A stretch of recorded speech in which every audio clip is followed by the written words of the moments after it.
What's up, everybody? This is your girl, Miss Sophia the Diva. I wanted to do a quick review because I am behind on my reviews for my shows. I still haven't uploaded the latest Real Housewives of Atlanta video review that I've done. But I did want to talk about the quad because I think by far this episode, amongst the many others I'm sure are to come, is that this one was probably the most, it was deep.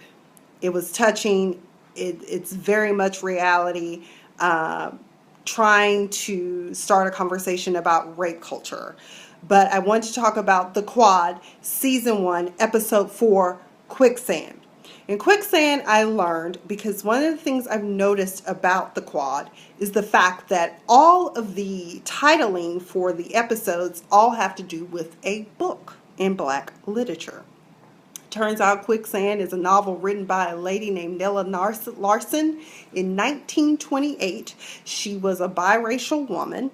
Her father was West Indian and her mother was Dutch.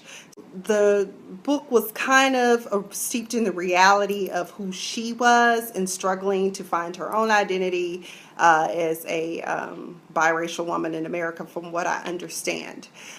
But I think this appropriately titled for this particular episode simply because we have a young woman who at the end of last episode realized, that's me on the video. I was raped.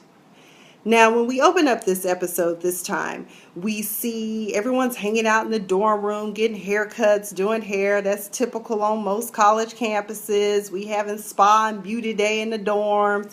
But there is a round table discussion. Some people that saw the video felt that, oh, did you really think that was rape? It just looked like two people having a good time. And then others were like, no, that was definitely rape. Okay, who did that? And so Madison, who is Sydney's roommate, I guess they're in their dorm room. I'm not sure, or if they're in Cedric and Bluebud's dorm room.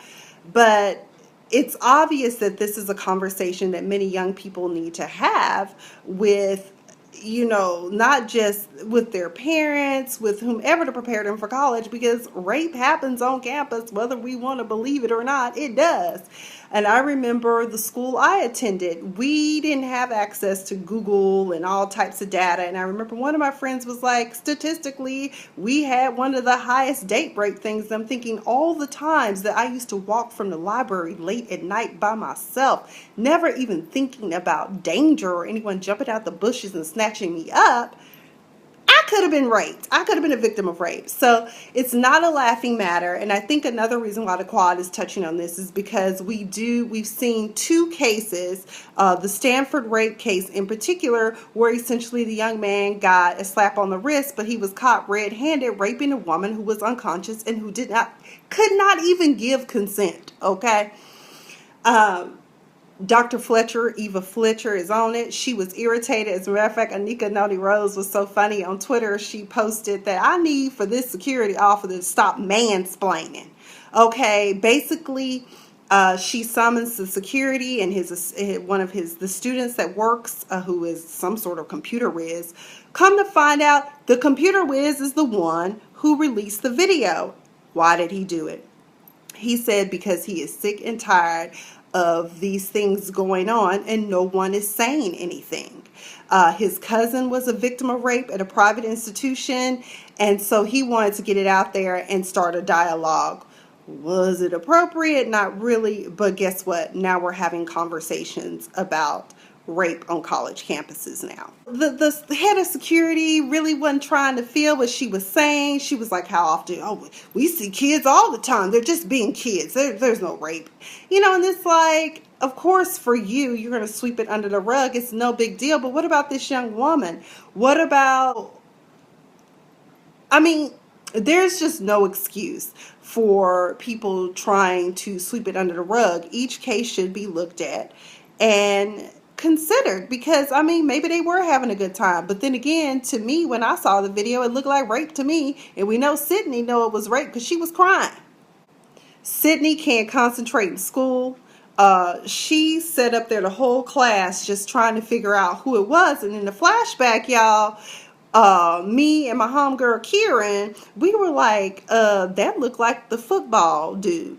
And he might have to be on his way out anyways, because the white dude, Bojan from Texas, was having a conversation with the coach anyway about can he get some more playing time in, because of course his dad is not too happy about him still being down at this black school. But I'm like, I think that you should be grateful that anyone would even take your son in. So before GAMU was looking at him, you didn't have anybody looking at him, okay? So be grateful. Let's continue to talk about it to see, was it in fact the quarterback that raped Sydney? Now, Sydney is trying to deal with everything as best as she can in this whole sense of, she does what I do. I like to go shopping when I'm depressed or have had some sort of loss, which is destructive in and of itself to my finances. But unfortunately, that's sometimes how people cope with stress or with loss. I remember when I was laid off from a job back in 2001. I ain't got no job. I went shopping. Why not? Okay. Although now I'm more mature in my first year of my 40s and late 30s, and I am so much better at dealing with stress. But, you know, she's trying to hook up Madison, and Madison really is just trying to help her. But before I get more into Sydney's story, I want to talk about Cedric and Ebony, as well as Lil Tink Tink. What is that girl's name? I don't call the Lil Tink Tink so much. Anika. Okay, Anika, Lil Tink Tink been found out. Band drum major now knows it was her who caused the quarterback to knock him in the head. Okay. So I don't know what's going to become a Lil Tink Tink, but she going to be so busted. Okay. Girl, be careful who you talk to and who you around, because you never know who's listening. Okay. So I don't know what's going to happen to Lil Tink Tink. Ebony and Cedric. Cedric is still pooching right along. As we know, the night before, he had a very interesting night where he defecated on the microphone at the president's house doing a fundraiser where they trying to get some coins for these kids. But, you know, he was in his feelings, and I'm like, I hope that the president knows that he probably did. If the circumstances were different, he probably wouldn't have reacted in the manner in which he did. But either way, well, it's what's done is done, and it's the talk of the town, the date rape and defecation on the microphone at the president's house, okay? But Cedric can't really concentrate. He's concerned about his friend Ebony. He calls Ebony. Ebony is doing what a lot of people do. It's like, damn, I had to go home. I was assaulted and injured. Which is funny to me because Dr. Diamond did have a conversation with the band people about their behavior, and he said, we don't engage in that type of behavior, and if I find out about it, it's going to be a problem. But I'm like, you have a problem with date rape, but you don't have a problem with your band members committing assault and battery on others and causing people to damn near lose their life or be in a vegetative state. But okay, I digress.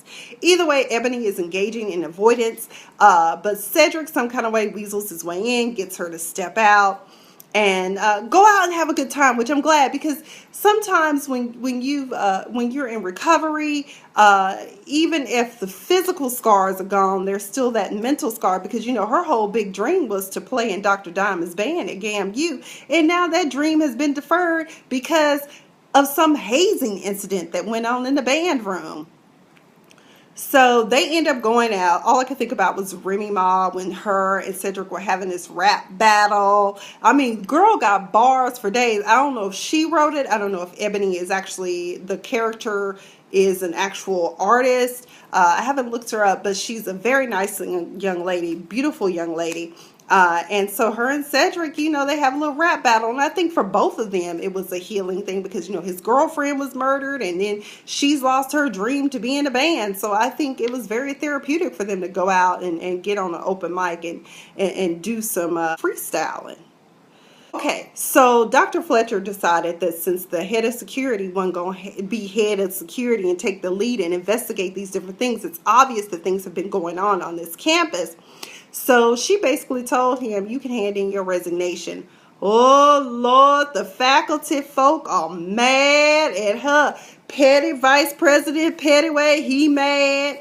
He talking about he could be suing us and could bankrupt the whole school. I'm thinking to myself, y'all could be sued by students who have been sexually assaulted and it's been swept under the rug and nothing has been done. Come on now, let's just be real about that part, okay? You got one person and we can say that he was derelict and we've got proof that he's been derelict. So, Petty Pettyway, pooch on, move on. You wrong for that, okay? Jasmine Guy was upset with her. But, she basically was telling her that, the way that you approach things and do things, you need to try a new approach. And, basically they just see her as a Yankee. And that, and she, of course, doesn't have any ties to a historically black college. Okay, so they're upset about the firing.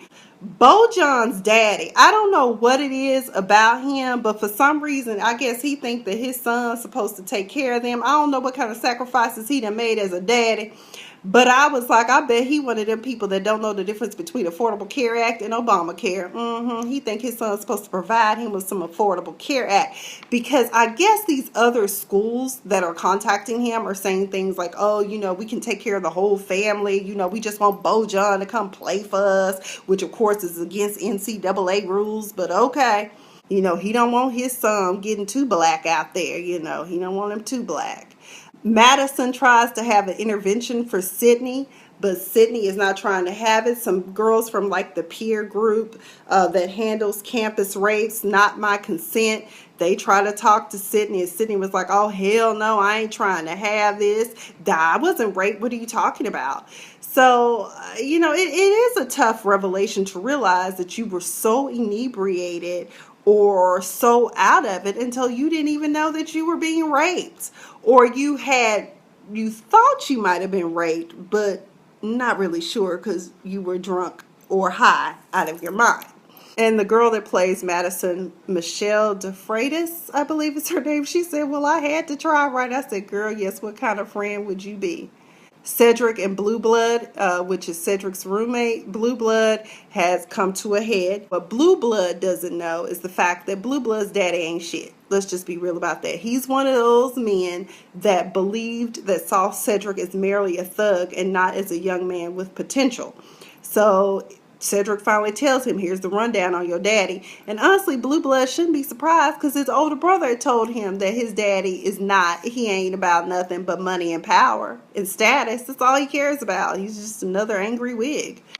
Ebony and Anika, a.k.a. Tink Tink. Lil Tink Tink done had a conversation. Come to find out, Lil Tink Tink, as soon as she could, jumped on the bandwagon and got in Dr. Diamond's band and took Ebony's place. Ebony is pissed. Okay, she basically told homegirl, she was like, look, so you just done crawled up the crack of his ass. Well, I hope you rot in Dr. Diamond's ass. I was like, oh, shit. Oh, she hopes she rot, Jesus. That's foul. That's really, really foul. She was so busted. And of course, Anika was like, oh my God, how are you doing? I was like, girl, and see, that's why I was thinking, I said, do y'all think that when she knew about the setup, that she purposely allowed it and didn't forewarn Ebony about what was going to be going down? Okay. Dr. Diamond, as you know, he has lung cancer. And he is not being very forthcoming about it. He has moments where he's coughing and loss of breath. And he was telling his girlfriend, lover, well, I don't know who she is, but that, he wanted to make up with his sister. And some woman comes into the office and basically tells him to stop writing her. She don't want his check. She don't want his help. And something about Cecil. So I'm trying to figure out, who is Cecil? Who is Cecil to Dr. Diamond? We need to explore that. Hopefully in this week's episode, we'll find out who that is. But either way, maybe that's his son or a nephew or something. I don't know. Maybe it's a disabled relative. I don't know. But either way, his sister, whom I'm assuming that was who came into the room, didn't want to be bothered.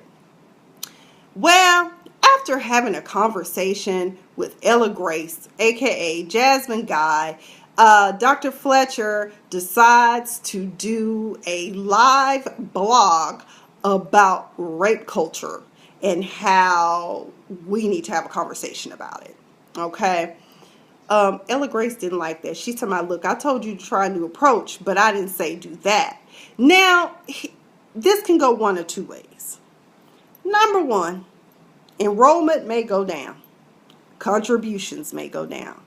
Because now we know somebody on campus got raped. That's why college campuses like to sweep it under the rug, because they know that if alumni find out or big contributors find out, they could cut them off. Two, they could get more support. It'll be all right. A conversation is now being had, and measures are going to be taken to better protect the children of alumni and first generation kids coming to college and don't know any better. Okay, so I can see where this is going. It could open up a Pandora's box. We don't know. But either way, it should have been addressed from jump. But when your head of security don't think that rape culture exists, then it's a problem. Okay.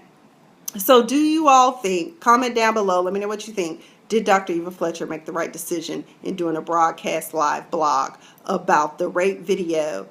And let's see. Sydney is on campus. Her and Madison are walking across campus, and that's when she sees the quarterback. And that's when she completely has a total meltdown. And it's like, you raped me! You raped me! It was you! And he was like, I don't know who this crazy broad is, and da-da-da-da-da, and all this stuff. I'm like, of course, we always crazy when you get caught. Something wrong with us when you get caught. And so whether she was drunk or not, it doesn't matter. If she did not say yes to you, you can't just take liberties and take somebody's right to consent away from them. You just can't. Also, EJ, the guy who told Dr. Fletcher he was the one who released the video, he also got some pictures blown up, and that's when Dr. Fletcher realizes, oh my God, this is my child that was being raped. And by this point, Madison and Sydney go to Dr. Fletcher, and that's when they both know that it was Sydney and that, you know, mama's got you, baby. So, very powerful episode. The quarterback does run to Coach Hardwick for help. I just want to say, honey, ain't much can be done now, but thanks to your snafu and your lapse in judgment and your Neanderthal way of doing things, well, it looks like Bojan is going to be taking your place sooner than next year. So I think that's all I've got on this episode. Comment down below. Let me know what you thought about this episode. Let me know just what you think about the quad overall. I personally enjoy it. It's a treat to just be a part of it. It's a great show, and I'm glad that they're addressing things and introducing us to literature, because Quicksand is a novel I have never heard of, and I've had to read a lot in my lifetime for my education. Thank you guys for joining.